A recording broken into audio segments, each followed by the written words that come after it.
আসসালামু আলাইকুম, কেমন আছেন? আমি মিডওয়াইফ কানেতা। আজকে একটা ছোট্ট বিষয় নিয়ে কথা বলবো। সেটা হচ্ছে মায়েদের মাঝে থাকা একটা কনফিউশন, যেটা কিনা মায়েরা নিয়ে আসে আমাদের কাছে, পানি ভাঙতেছে বলে। এখন অনেক সময় আমাদের কাছে এসে যখন আমরা মায়েদেরকে দেখি বা মায়েদেরকে পর্যবেক্ষণ করি, ফাইনালি সেটা ফাইন্ড আউট হয় যে সেটা পানি ভাঙা ছিল না, সেটা ছিল সাদা স্রাব। এখন আমরা এই বিষয়টা নিয়ে যেন কনফিউজড হয়ে খুব টেনশন ফিল করা, এগুলো যেন না হয়, আমি কয়েকটা ছোট্ট টিপস আপনাদেরকে বলে দিব,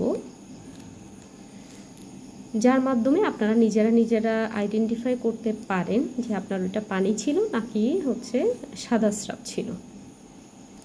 আপনি যখন এইভাবে ফিল করবেন যে আপনার পানি যাচ্ছে মতো আপনার লাগতেছে, তখন আপনি সাথে সাথে নিজে একটা স্যানিটারি প্যাড পরে নিতে পারেন।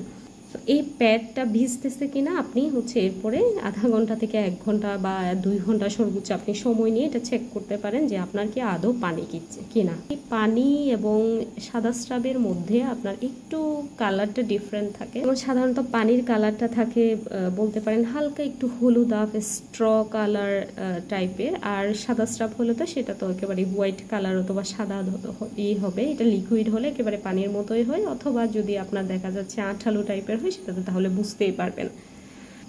সো এই দুইটা ডিফারেন্সের মাধ্যমে কালারের একটা ডিফারেন্স থাকে। সেকেন্ডলি হচ্ছে আপনি যদি প্যাডও ইউজ না করেন, যখন আপনি দেখবেন আপনার একটু কাশি দিলেই পানি মনে হচ্ছে বেয়ে বেয়ে পড়তেছে, অথবা আপনি একটু হাঁটাচলা করলেই মনে হচ্ছে পানি বেয়ে বেয়ে পড়তেছে, সো এই ধরনের বিষয়গুলো আপনি যখন দেখতে পাবেন তখন হচ্ছে আপনি হাসপাতালে চলে আসতে পারেন। আর ইন দ্য মিন টাইম আপনি যদি একটু রেস্টে থেকে একটা প্যাড ইউজ করে অথবা নিজে একটু পর্যবেক্ষণ করে আপনি বুঝতে পারেন যে না, এটা পানি না, এটা সাদা স্রাব, এবং এই সময়ে আপনার যথেষ্ট পরিমাণ পানি পান করা এবং আপনার প্রাইভেট এরিয়া ক্লিন রাখা খুবই ইম্পর্টেন্ট, কারণ এই সময়ের ইনফেকশনটা আপনি এবং আপনার অনাগত বাচ্চার কোনোটার জন্যই ভালো না। এরপরেও যদি আপনার মনে হয় কোনো কারণে কনফিউশনে আছেন যে আদৌ এটা পানি অথবা সাদা স্রাব কিনা, দেন আপনি হাসপাতালে চলে আসতে পারেন।